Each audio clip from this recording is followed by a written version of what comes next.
Welcome back to another video and I hope कि तुम लोग काफी ज्यादा अच्छे और मजे में होगे। एंड फॉर सम रीजन आज की ये वॉइस ओवर मैं कर रही हूँ, तो बिना किसी देर के वीडियो को शुरू करते हैं। तो हमारे एपिसोड की स्टार्टिंग होती है और हम देखते हैं कि उस जायंट डीमन क्राइन के एंसेस्टर जब अपने घर पे पहुंचता है तो वहाँ पर उसका ग्रैंडसन उससे कहता है कि ग्रैंडपा ठीक तो है, पर भाई इस आदमी के तेवर तो अलग ही लेवल पे होते हैं। वो उस पर एक ही सवाल करने पर उसे जान से मार देता है और उसकी बॉडी को एज अ वेसल यूज करने लगता है। जिसके बाद वो डीमन क्राइन के एंसेस्टर कहता है कि उस डेविल चाइल्ड ने मेरी बॉडी मेरी सोल को पूरी तरीके से डैमेज कर दिया है और मुझे ही पता है कि मैं कैसे वहाँ से बच के निकला हूँ। जिसके बाद हम देखते हैं कि वो अपने पास से एक पिल निकाल कर उसे खाने लगता है और फिर उस स्वॉर्ड को निकाल कर कहता है कि वांगलिन बहुत ही ज्यादा लकी था कि वो इस बार मुझसे बच गया और मुझे अफसोस है कि वो इस बार पकड़ा नहीं गया और उसकी वजह से मैंने अपनी आधी से ज्यादा जिंदगी खो दी। जिसके बाद वो उस स्वॉर्ड को देखते हुए कहता है कि मुझे बस यही चीज मिली है जो कि एक इमॉर्टल स्वॉर्ड है। ये कहते साथ ही वो अपने फिंगर को स्वॉर्ड की तरफ पॉइंट करता है। जिसके बाद हम देखते हैं कि उस स्वॉर्ड में से अचानक से शूली की आवाज आती है और वो जैसे ही उस डीमन क्राइन के एंसेस्टर को अपने सामने देखता है वो डर के मारे कांपने लगता है और फिर वो उसके कदमों में गिड़गिड़ाते हुए कहता है कि मुझे माफ कर दीजिए मेरे मास्टर, मुझसे गलती हो गई। असल में ये सारा किया जा रहा था उस वांगलेट का है, उसी ने मुझे फोर्स किया कि मैं उसकी साइड लूं। मुझे तो वो बिल्कुल पसंद नहीं, उसने मुझे मजबूर किया कि मैं इस हद तक चला जाऊं कि मुझे आपके अगेंस्ट पे खड़ा होना पड़ा। हम देखते हैं कि उसका रोना धोना देखकर वो जायंट क्राइन के एंसेस्टर कहता है कि ज्यादातर स्प्लिट स्वॉर्ड्स अपने स्वॉर्ड के बहुत ही ज्यादा लॉयल होते हैं अपने मास्टर के भी, पर तुम बहुत ही ज्यादा अजीब हो।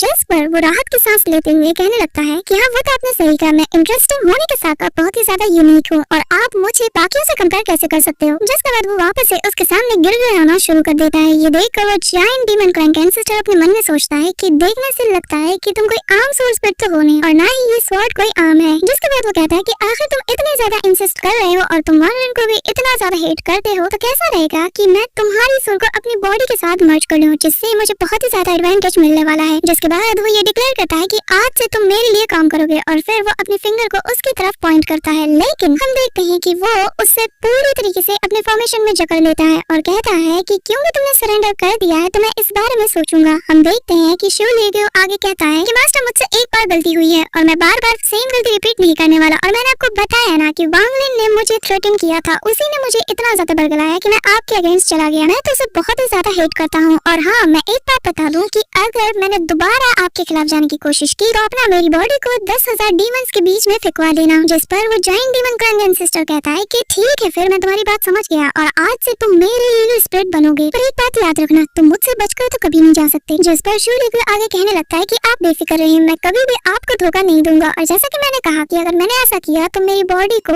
आप 10,000 डीमंस के बीच फेंकवा देना। जिस पर वो डीमन क्राइन का एंसेस्टर कहता है कि जैसा तुमने कहा है वो तो अलग बात है, पर मैंने जो कहा तुम याद रखना, तुम यहाँ से कभी भी मुझसे बचकर तो जा ही नहीं सकते। इसी के साथ उसकी स्प्लिट वापस से उस वार्ड में चली जाती है। जिसके बाद सीन शिफ्ट होता है, हमें शूलिंग की स्प्लिट को दिखाया जाता है जहाँ पर हमें पता चलता है कि असल में ये यहाँ पर नाटक कर रहा था और वो कहता है कि वांगलिन आकर तुम मुझे बचाने कब आओगे। इसी के साथ सीन शिफ्ट होता है और हमें वांगलिन को दिखाया जाता है जहाँ पर वो सोल रिफाइनिंग सेट के बाहर पहुँच जाता है और वो पहुँचते साथ ही खुद से कहने लगता है कि अच्छा तो ये है सोल रिफाइनिंग सेट जो कि सबसे मिस्टीरियस सेक्ट्स में से एक है, लेकिन यहाँ पर एंटर होने की कंडीशन है कि जिस दिन तुम यहाँ पर एंटर करोगे तुम्हें अपनी सोल को उनके हवाले करना होगा, जिसके बाद ये तुम्हें कल्टीवेट करने के लिए एक केव देंगे। हम देखते हैं कि जैसे ही वांगलिन उसके अंदर एंटर करने की कोशिश करता है एक बैरियर उसे एंटर होने से रोक देती है। जिसके साथ ही पीछे से एक आवाज आती है कि आखिर यहाँ पर एंटर होने की कोशिश कौन कर रहा है। इसी के साथ हम देखते हैं कि वहाँ पर एक मिडिल एज्ड पर्सन आ जाता है जिसके की लाल बाल होते हैं और दाढ़ी भी इसकी लाल होती है, जिसे देखकर वांगलिन उसे ग्रीट करते हुए कहता है कि सीनियर आज मिलकर अच्छा लगा। हम देखते हैं कि वो बंदा वांगलिन से पूछता है कि आखिर तुम कौन हो रही यहाँ पर क्या करने आए। जिस पर वांगलिन कहता है कि मैं तो एक डिसाइपल हूँ जो कि आउटर सेक्ट का है और यहाँ पर इस सेक्ट को ज्वाइन करने के लिए आया है। ये देखकर हम देखते हैं कि वो बंदा उससे पूछने लगता है कि आखिर तुम किस सेक्ट से हो, क्या तुम कोई कैजुअल स्टूडेंट हो। जिस पर वांगलिन कहता है कि मैंने कहा ना कि मैं एक आउटर सेक्ट का हूँ और मैंने बस अभी अभी शुरुआत की है, मैं इस सेक्ट को ज्वाइन करने के लिए आया हूँ। ये देखकर वो ओल्ड पर्सन कहता है कि तुमने टाइम गलत चुना है क्योंकि इस वक्त हम किसी भी स्टूडेंट को यहाँ पर नहीं लेते क्योंकि अभी 10 दिन पहले ही हमने डिसाइपल्स की सिलेक्शन कर ली है। जिसके बाद वो अपनी दाढ़ी खुजाते हुए आगे जाता है और कहता है कि अगले साल आना और दोबारा से कोशिश करना। पर हम देखते हैं कि वांगलिन हार मानने वालों में से कहाँ था और फिर वो उसे रोकते हुए कहता है कि सीनियर प्लीज मेरी बात सुनिए और कहता है कि मुझे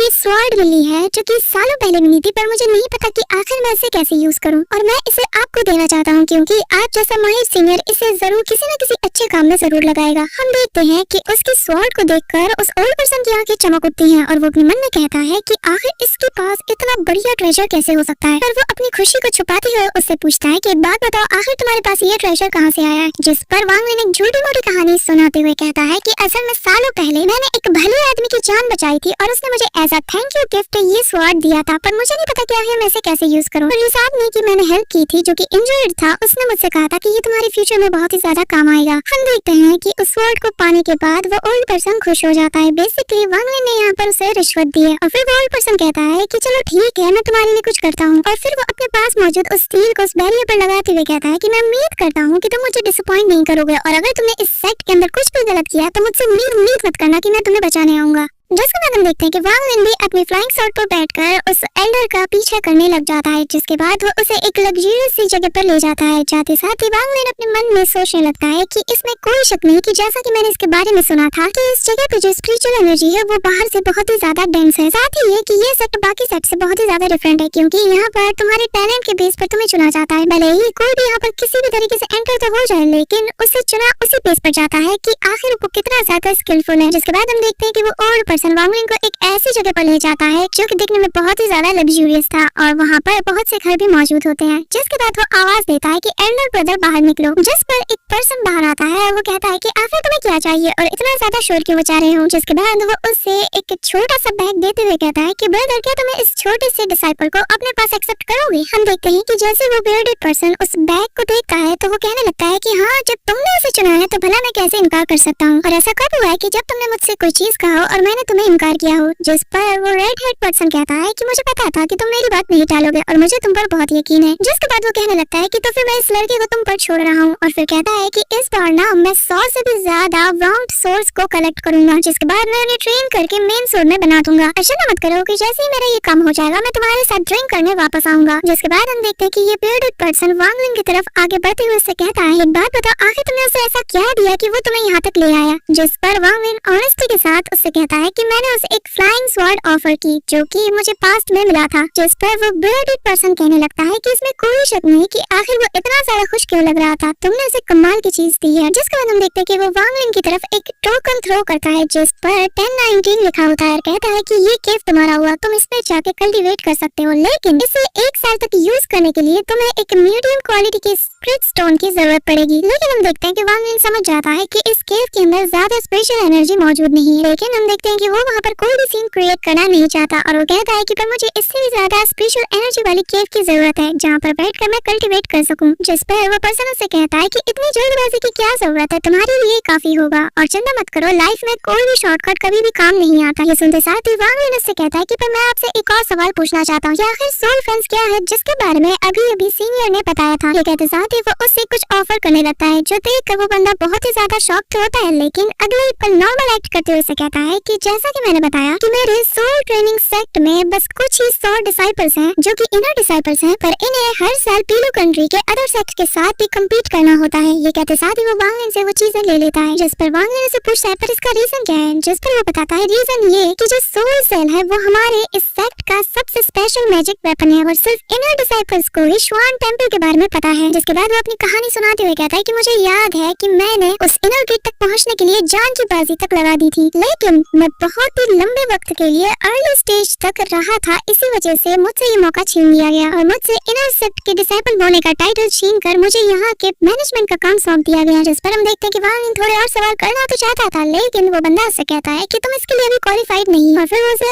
आगे बताने लगता है कि हर 3 साल पे यहाँ पर सारे आउटर डिसाइपल्स आपस में कम्पीट करते हैं और जो भी उनमें से चुना जाता है उसे मौका मिलता है कि वो एक इनर सेक्ट का डिसाइपल बन सके। अगर तुम उन्हीं में से एक बनना चाहते हो तो तुम्हें बहुत ही ज्यादा मेहनत करनी होगी। जिसके बाद वो वांग लिन से उसका नाम पूछता है। हम देखते हैं कि वांग लिन यहाँ पर उसे अपना नाम क्यांग मू बताता है, जिसके बाद वो वांग लिन से कहता है कि चलो ठीक है फिर मुझे फॉलो करो। इसी दौरान हमें एक स्प्लिट फॉक्स को दिखाया जाता है जहाँ पर जैसे ही वो फ्लाई करता है वहाँ पर यू में हमें नजर आ जाती है और फिर वो अपने पास से एक जेट पैलेट को निकालती हुई कहती है कि मैं उसे काफी अरसे से ढूंढ रही हूँ, पर मैं हैरान हूँ कि मुझे अब तक उसका एक भी ट्रेस नहीं मिला। जिसके बाद वो वहाँ से चली जाती है। इसी के साथ सीन शिफ्ट होता है और हमें वांग लिन और उसी मिडिल एज पर्सन को दिखाया जाता है जहाँ पर वो उसे वांग लिन का केव दिखाता है और वो उसे कहने लगता है कि जितना ज्यादा स्मॉलर नंबर का केव होगा उसके अंदर स्पिरिचुअल एनर्जी उतनी ही ज्यादा होगी, और क्योंकि तुम्हें रेड हेयर ने खुद चुना है तो इसलिए मैं तुम्हारे लिए इस केव को चुनता हूँ। जिस पर वांग लिन उसे ग्रीट करते हुए उसका शुक्रिया अदा करता है। जिसके बाद हम देखते हैं कि वांग वांगलिन अंदर एंटर कर जाता है और एंटर करते साथ ही वो उस पर्सन की बातें याद करने लगता है कि सिर्फ हजारों आउटर सेक्ट के डिसाइपल्स में से बस एक को ही चुना जाता है। ये कहते साथ ही हम देखते हैं कि वो उस केव में मौजूद स्पिरिचुअल एनर्जी को फील करने लगता है और ये देखकर कहता है कि आखिर यहाँ पर किस टाइप का डोमेन यूज किया है। जिसके बाद उसकी नजर एक जगह पर जाती है जहाँ पर वो देखता है कि एक स्टोन होता है और फिर वो उसे हटाने की कोशिश करता है। जैसे ही वो स्टोन को हटाता है वो देखता है कि वहाँ पर एक के बाद एक फॉर्मेशन लगे हुए होते हैं और नीचे कुंजिंग रॉक मौजूद होता है। साथ ही यहाँ पर जेड स्पिरिट टाउन को यूज किया गया है जिससे कि स्पिरिचुअल एनर्जी एक्सपेंड न हो सके। कहते साथ ही वांगलिन अपने मन में कहता है कि ये अच्छा तरीका है पर मुझे ये लोग नहीं रोक सकते। हम देखते हैं कि वो वहाँ पर एक के बाद एक फॉर्मेशन स्टार्ट करना शुरू कर देता है ताकि वो वहाँ पर मौजूद उस स्पिरिचुअल एनर्जी के फॉर्मेशन को तोड़ सके। हम देखते हैं कि वो एक के बाद एक फॉर्मेशन से उस पर प्रेशर डालने लगता है और कहता है कि मेरे करंट लेवल से ये मुश्किल तो है पर ये नामुमकिन नहीं है। जिसके साथ ही हम देखते हैं कि थोड़ा सा प्रेशर लगाते साथ ही वो सील पूरी तरीके से टूट जाता है और वो स्टोन बाहर आ जाता है जिसे देखकर वांगलिन अब उसे कल्टीवेट करना शुरू कर देता है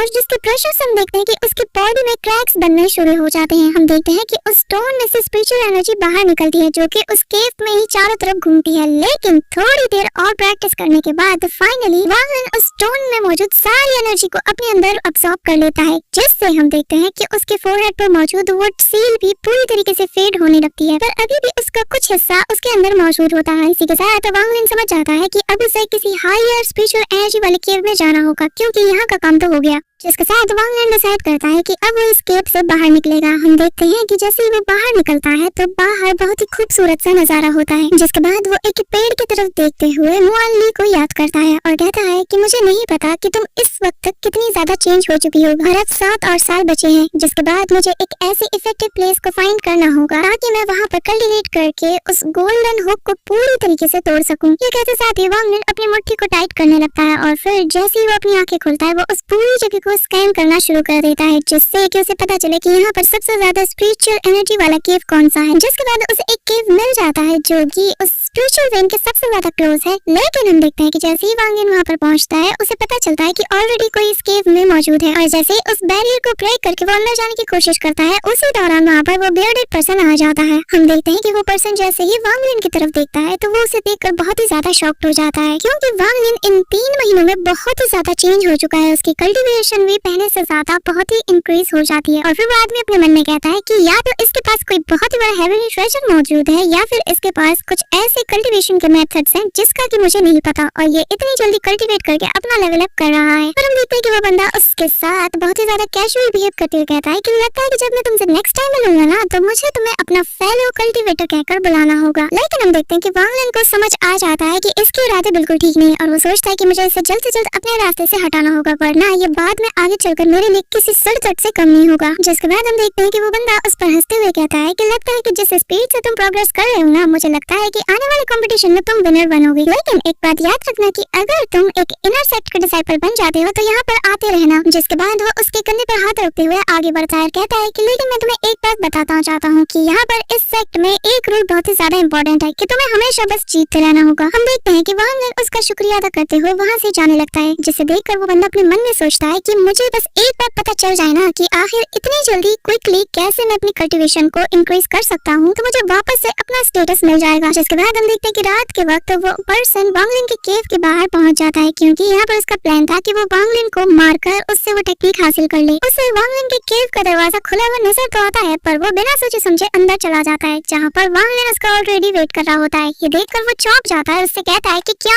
मुझे चुपचाप वो मेथड इसी वक्त दे दो मैं तुम्हें कुछ नहीं करूंगा। जिस पर वांगलिन कहता है कि अगर मैं ना दूं तो। जिस पर वो कहता है कि तुम्हें मैं बता दूं कि ये जो सेक्ट है ना ये आउटर सेक्ट के डिसाइपल्स की बिल्कुल भी कदर नहीं करता चाहे वो जिए या मरे। तो अगर मैं तुम्हें यहाँ पे जान से मार दूं तो किसी को कुछ भी पता नहीं चलेगा। ये कहते साथ ही वो वांगलिन पर एक अटैक करता है जिससे वांगलिन अपनी रेस्ट्रिक्शन फ्लैग से डॉज कर देता है। ये देखकर वो आदमी थोड़ा हैरान हो जाता है। ये देखकर वो बंदा कहता है कि देखने से लगता है तुम्हारे पास बहुत से ट्रेजर्स हैं पर एट द एंड ये सारे मेरे होंगे। ये कहते साथ ही वो अपनी स्पिरिचुअल स्वॉर्ड से उस पर अटैक करता है लेकिन वांगलिन सभी को डॉज कर देता है और फिर वो वहाँ पर अपने एक ब्लैक ड्रैगन को समन करता है। ये देखकर वो आदमी बहुत ही ज्यादा डर जाता है। वो यहाँ से जल्द अब एस्केप करना चाहता था लेकिन वांगलिन का वो ड्रैगन उसे जाकर अपने आसपास चारों तरफ जकड़ लेता है और फिर वो बंदा उससे कहने लगता है कि देखो तुम मुझे जान से ऐसे नहीं मार सकते, तुम्हें पता होना चाहिए कि मैं इस सेक्ट के मैनेजमेंट का काम संभालता हूँ। जिस पर वांगलिन कहता है कि तुमने मुझसे कहा था ना कि यहाँ पर एक ही रूल अप्लाई होती है और वो ये कि तुम्हें बस हर हाल में जीतते रहना होगा। तो वो रूल यहाँ पर भी तो अप्लाई होती है ना। जिस पर वो आदमी वांगलिन से कहता है कि ये मत सोचना कि तुम यहाँ से कुछ भी कर लोगे और चुपचाप निकल जाओगे और किसी को कानो कान खबर तक नहीं लगेगी। लेकिन एट द एंड वो भी जानता है कि आज यहाँ पर वो मारा जाने वाला है और फिर वो वही सवाल करता है जो उसे सबसे पहले करना चाहिए था,